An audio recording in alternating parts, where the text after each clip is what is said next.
We've reached a milestone, 200 shows. It's the Real Estate Show.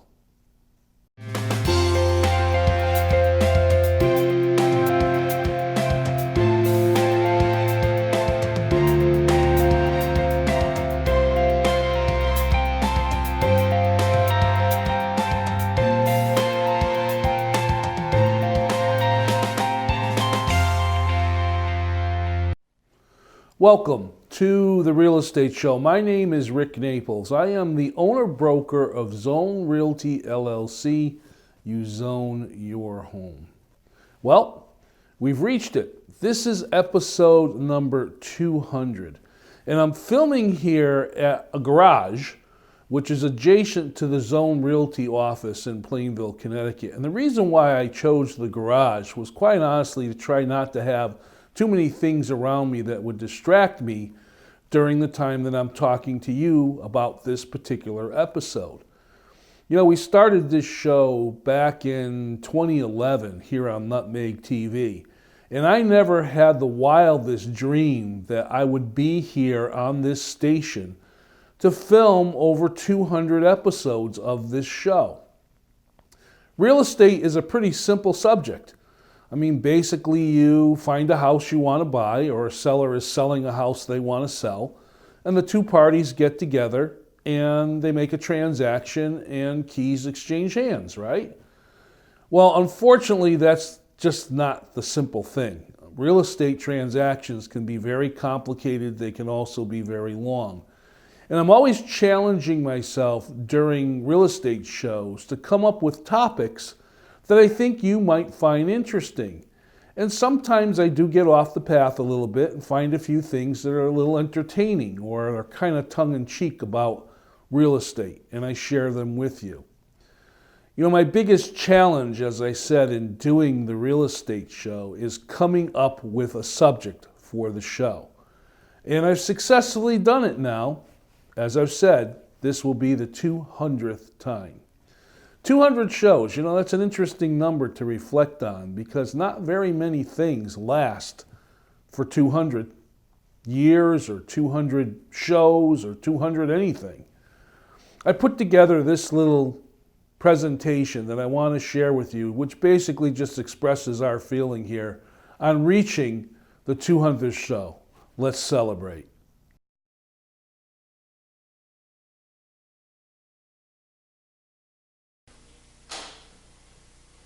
It's the Real Estate Show!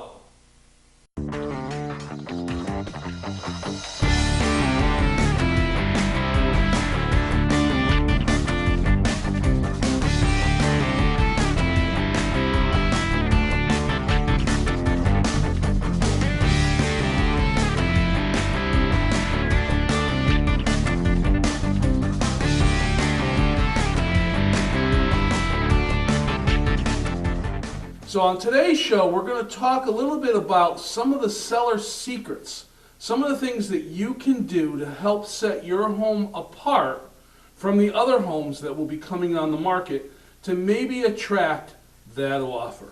So closing costs. I thought on this show it would be a good opportunity to go back and review what closing costs are when you're purchasing a property. There's a lot of them that are involved that make up your total amount of dollars that you'll need. Now, of course, when you're buying a home, you know, of course, you're going to put a down payment down unless you're going with a finance program that doesn't require one.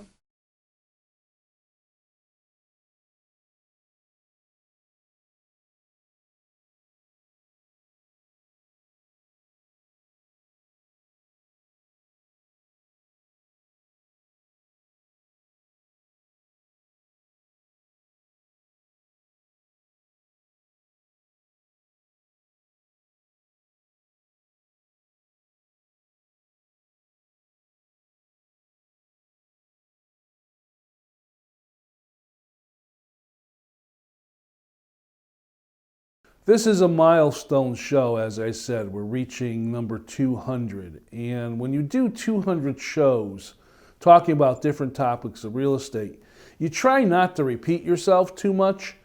But there's just so many things you can talk about. The interesting thing, though, however, having just said that, is real estate is constantly changing.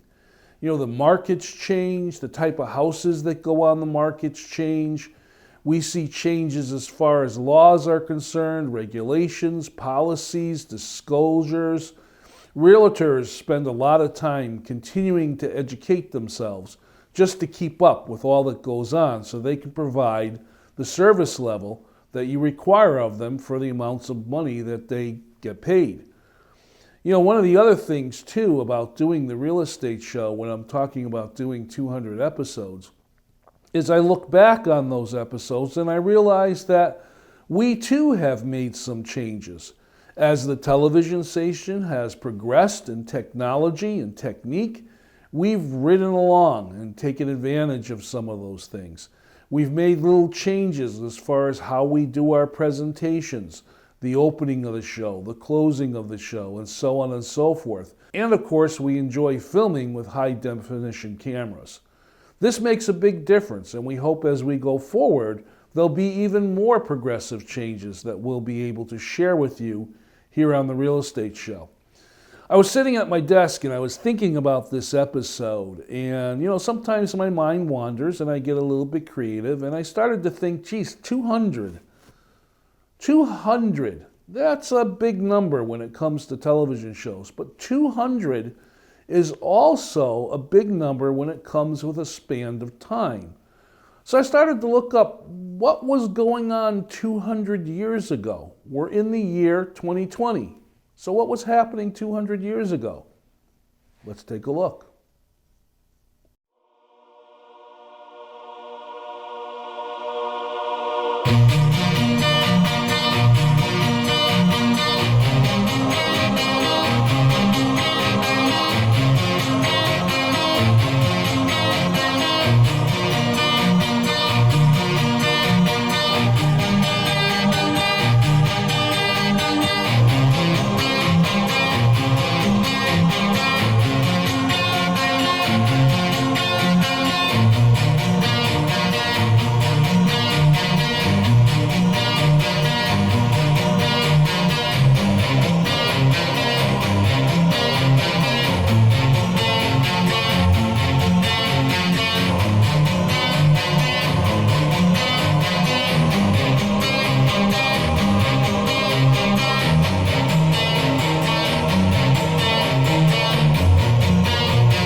I apologize for the echo. Today we have the opportunity to film from a brand new home that's under construction. One of many homes that's going up in a new development called Stonehouse Estates in Burlington, Connecticut. When it comes time to buy or sell a home, who do you work with? I mean, do you work with somebody that has a real estate license? Do you work with a friend that is licensed as a realtor? Do you work with a relative? perhaps someone who's been referred to you. What are the qualifications? Is the person you're going to work with going to understand what your needs are, what will work for you and keep within the range that you can afford? Or are they just a salesperson that's looking to chase a commission check and they really don't care? And are they also available to you? I mean, you're going to have a lot of questions, whether you're a buyer or whether you're a seller. The loan estimate, the second one is called the closing disclosure. Now, those two forms are made in such a way where you, the consumer, can compare them. The loan estimate form is going to tell you exactly what your total costs are going to be for your closing. And then when you get to the closing disclosure form is going to repeat those costs. So now you have a way of comparing the numbers to make sure that all the numbers match and that there's been no changes, no surprises. Having done 200 real estate shows, I've gotten the privilege of being approached, and I really want to take this moment to thank all of you out there that tune into the show every week. A lot of you watch it via the YouTube channel, or you pull up the playlist, you watch it here on Nutmeg TV. I've had people ask me questions about the show as I'm out and about in the neighborhood, or different things that come out during the course of my business day. And every once in a while, something gets asked to me, or a question gets shared with me, or a story, or something along those lines. And I make notes because I may want to present that in one shape or form here on the Real Estate Show. I do a lot of presentations on this show, and we're going to change that up a little bit as we move forward. But this was just a presentation that I put together about us being at 200 shows.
Real estate professionals are in a unique position that most working professionals never face.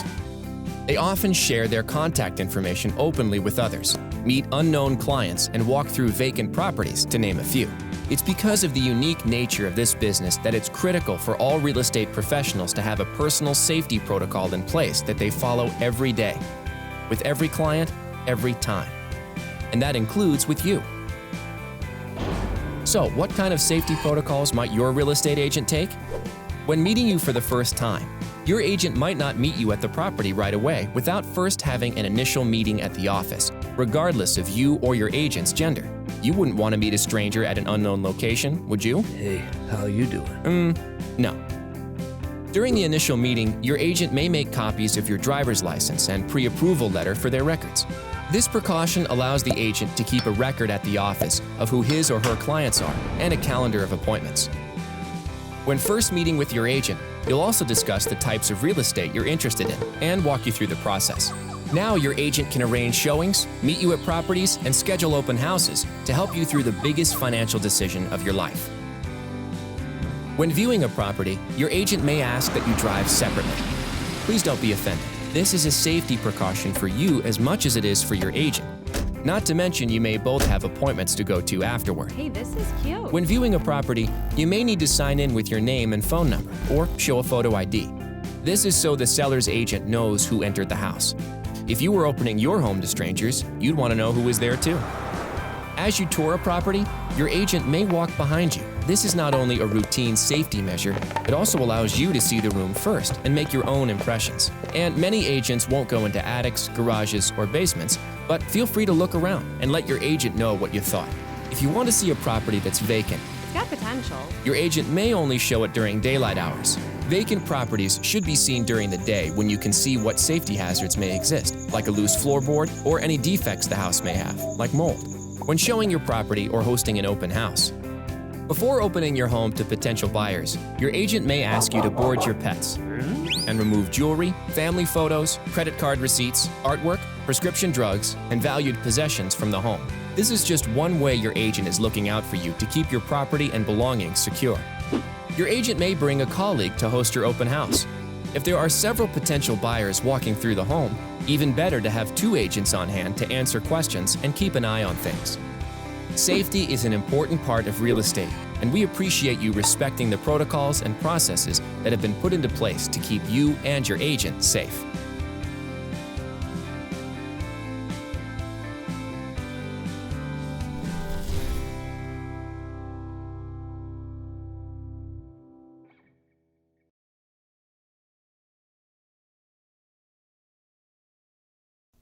This show, our 200th episode, we're still presenting what we call the real estate mailbag, my opportunity to answer questions that are emailed here to the real estate show or just make basic commentary. And what I basically want to share with you folks today is, as I've said, I've done this show for quite a long time. We started in 2011. August of 2020 will make 9 years that we've been on the air. But for right now, we're filming this 200th show. So that's quite a milestone for us. As I said, when I started way back then, I had no idea I would still be on the air 200 shows later. So I want to thank you, our viewing audience. I want to thank everyone that supported me to get me here, and especially thank all the folks at Nutmeg TV, because without them, this show would barely be possible. My name is Rick Naples, broker-owner of Zone Realty LLC. You zone your home. This is The Real Estate Show, and I thank you very much for watching. I'll see you next time.